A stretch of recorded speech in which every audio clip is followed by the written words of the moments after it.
So, so thank you for letting me record this, and it's up to you. I've started the recording already. It's up to you if you want to be on camera or not. You can control that. You know, you can turn your camera on and off. Sure. So it's completely up to you. Yeah. At this point in this conversation. So it's all Does on. it help? Does it help you to have me on record or no? Excuse me? Does it help you to have me on record? Because it doesn't matter to me. Oh yeah, it's completely up to you. The audio will be on, so it's completely up to you. So Okay. this is your session. So I just called it a conversation. I know you saw some of the video. So what can I help you with? Okay. Well, to tell you the truth, I need help with everything on Zoom because Okay. I did try the Zoom class on Wednesday, but half of the students got on and half of them didn't. So even in the way I sent out my invitation for Zoom, something was missing there. So Okay. if I could even know from the beginning how to start to send that invite. All right. So did you send the invite by using the Zoom generated information? I did. Yeah. Okay. So and that gives you a lot of information, right? Right. So the Zoom invitation that I just sent you, do you see I only sent you the link to log on and Right. I deleted all the other stuff. That's what I need, just what you sent, because that's the basics, right? Yeah, so what I did was I hit the invite for Zoom and I just deleted all the other stuff because I don't need it. And that way people won't be confused when they see so much information. Then, so when I did it, then I put it on Blackboard and they were not able to actually, when they clicked on it, it didn't open automatically. And so I'm not sure what happened there. Okay, so let's see. If I don't think I can. I don't think I can show you while we're actually in Zoom. Mm-hmm. You actually, I can. I have another Zoom account I might be able to bring up. Okay. Because what you need is just the ID, the personal ID information. Yeah. I think I have that in my email. So let me Okay. my email. I'm going to pause this video. I love that.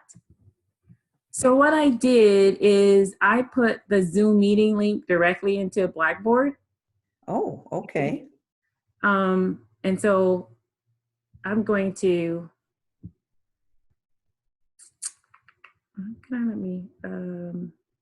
because I think if I click on it, it'll take me right to it. So I'm gonna, I don't. Okay, so what I did was just take that URL that I sent you. Right. So I just took that, I just copied that whole URL and I created, I used just on the main menu here, the web link. Okay. And so you tell it you want to create a web link, you give it a name. And then I just copy that whole URL into there, made it available, and then directed my students to the main menu. Okay.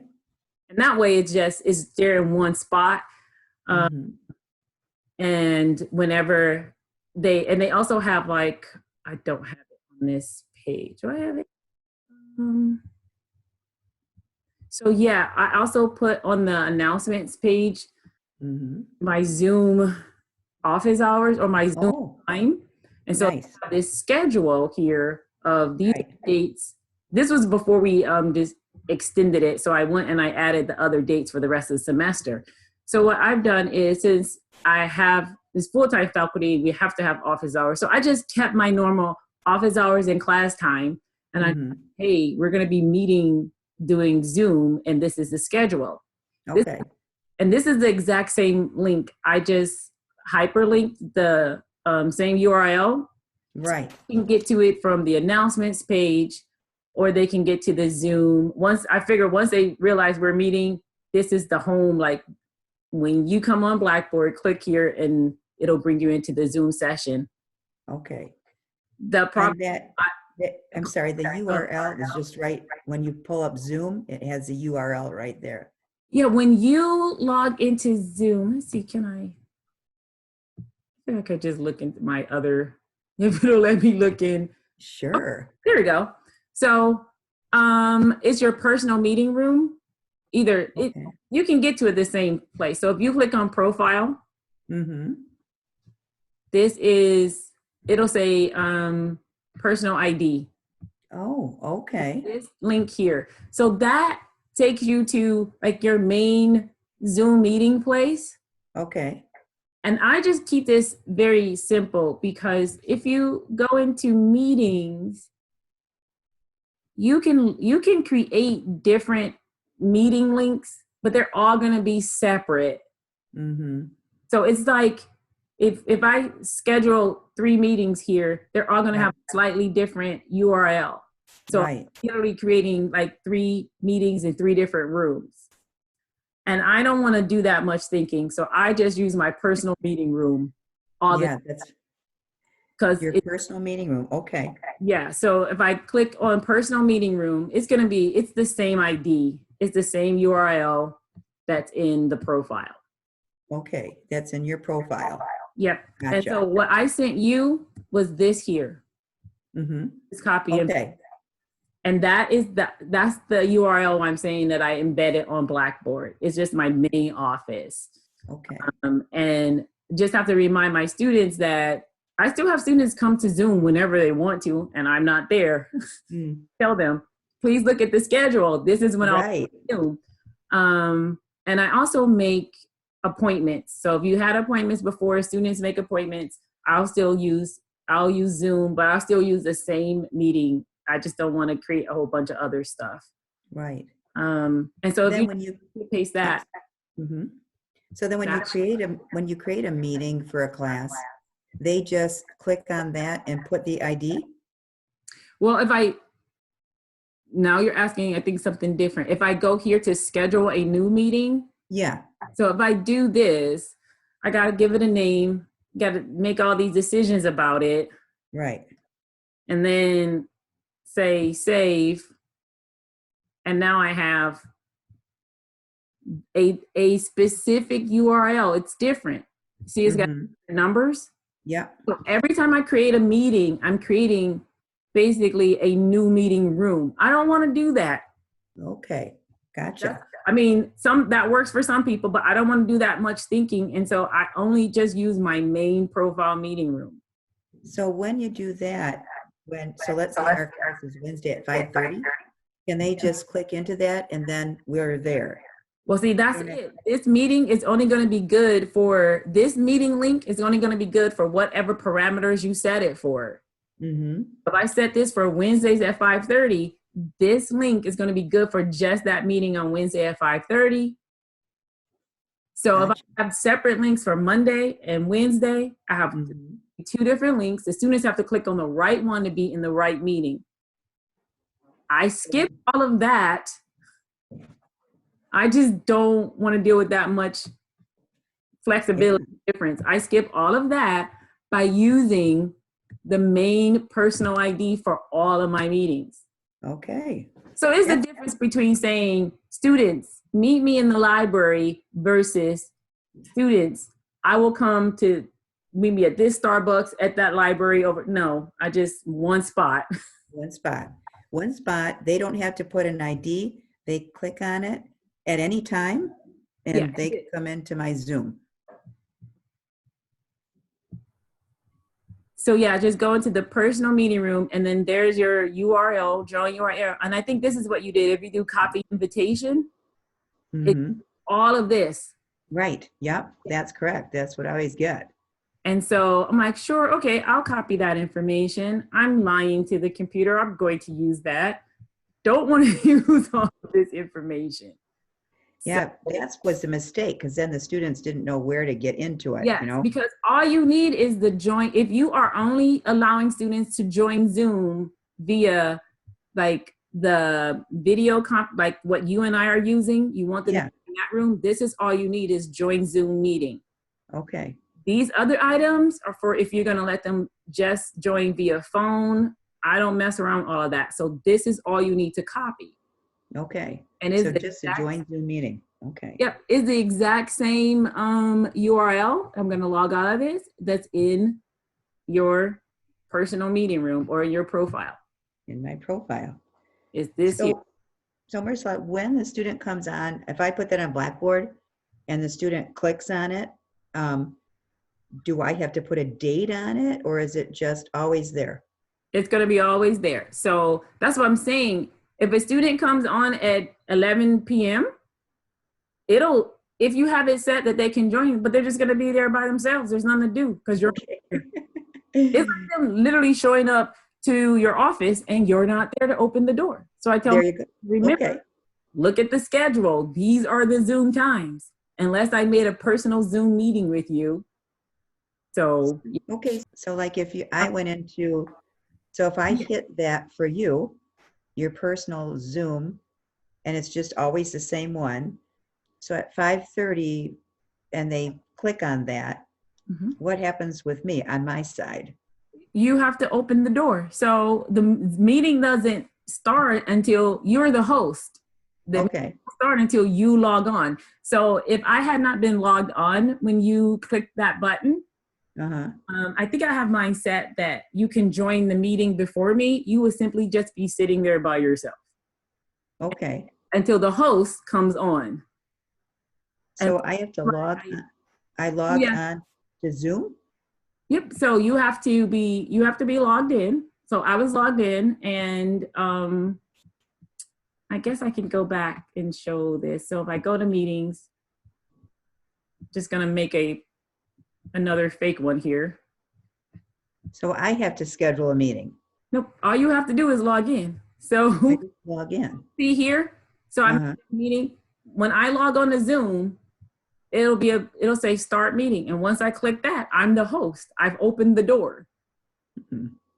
So I just go to zoom.com? Yes. Have you made a profile yet? I've been on Zoom, but I think I have, but I'm not sure. I should check and see. I'm going to pause this recording and then we can see. I'll let you log on and then we can see. Okay. For you.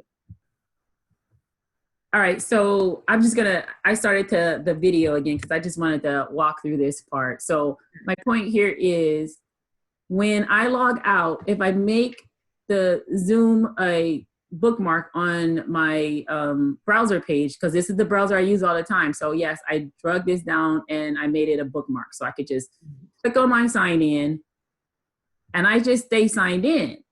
Yeah.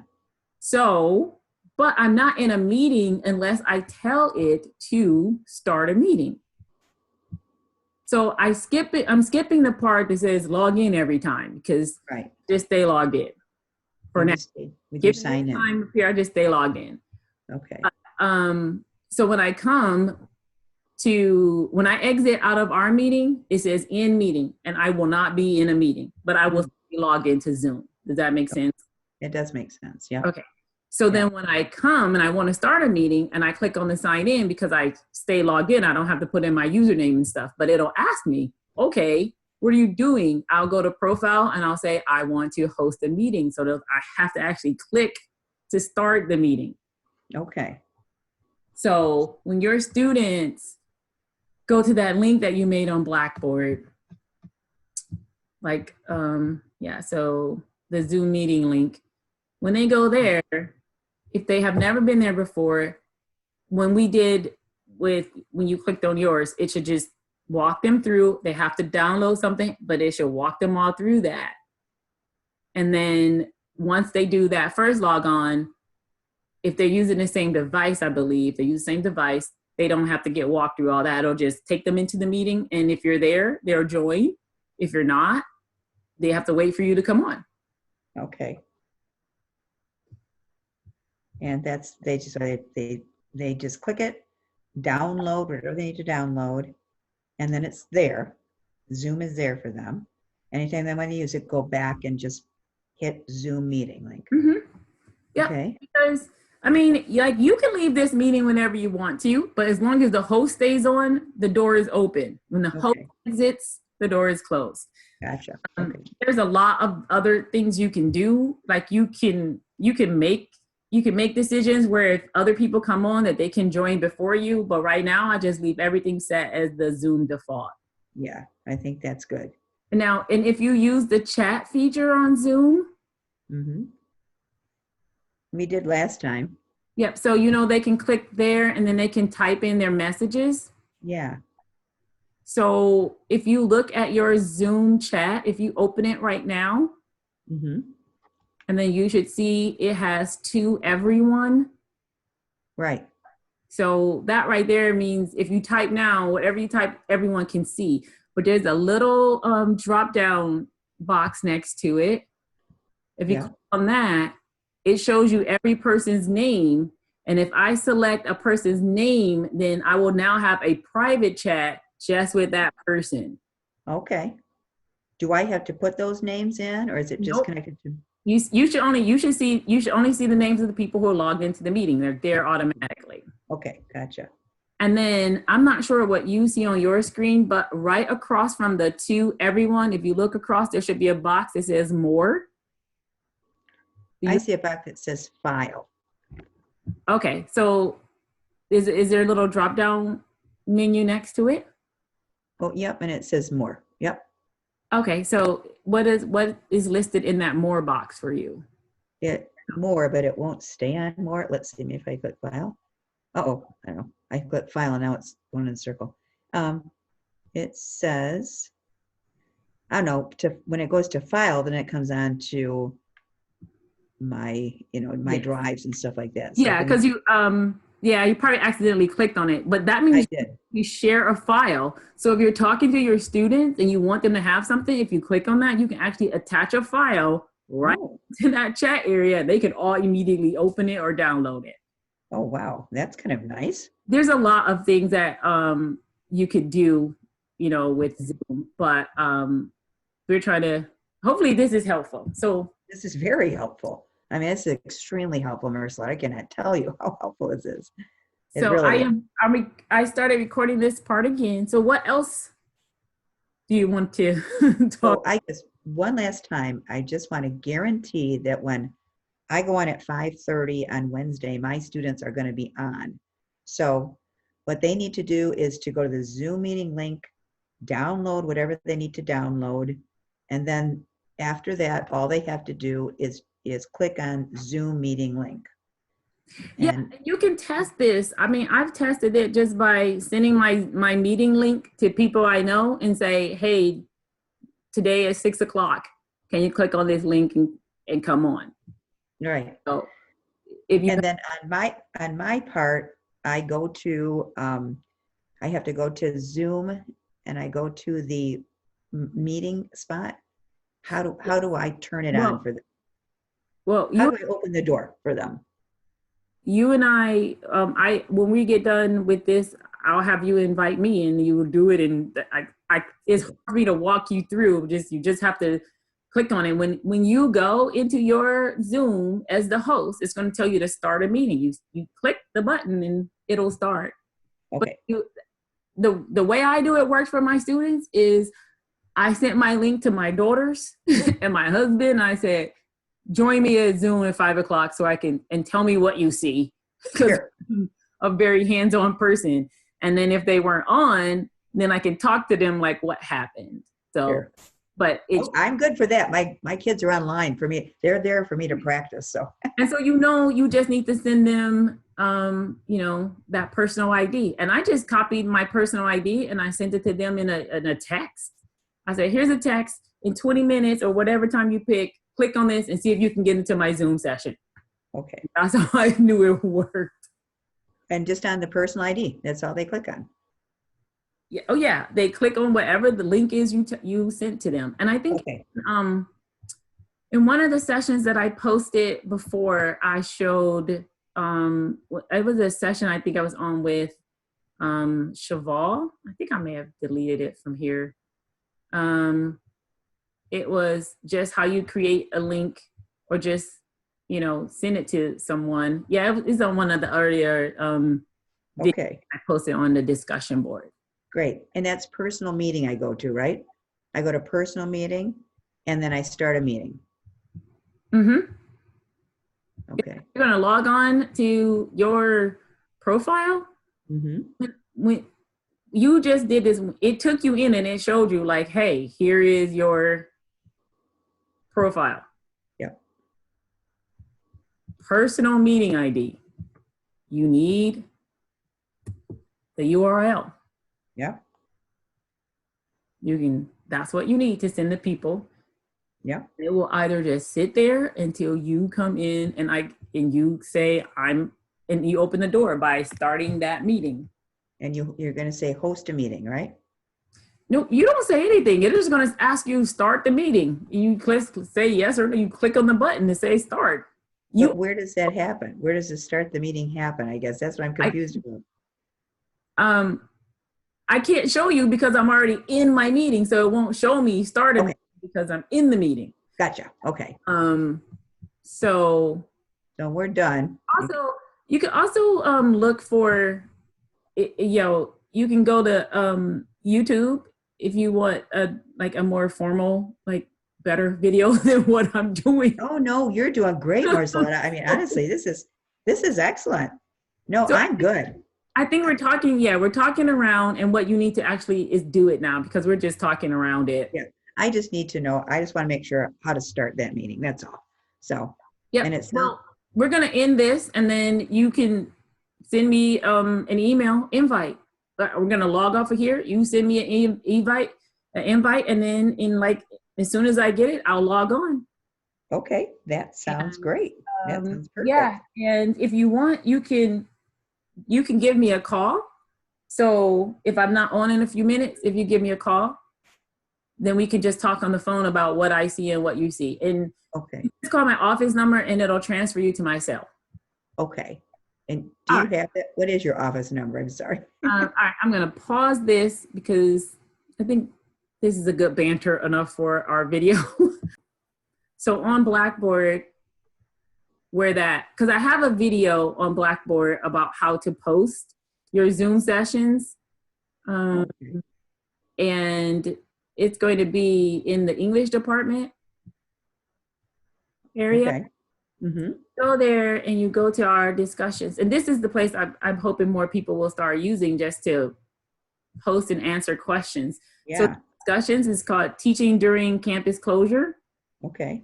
That's like the area to go and post things. And I just divided it up by different kinds of tools. So that's great. So Zoom tools. So it's in this area that I posted your Zoom video to Blackboard. And you should have gotten a printout or directions from Marianne Lazert. It was a handout that I think they emailed, and we probably should just put it here too. And she walks you through the steps. And what I did was I made this video to try to integrate the steps that she walks you through and how to take your Zoom video and then put it on Blackboard. Oh, perfect. Okay. So that's great. That's what that is. Okay, so let's log off and then you can try it.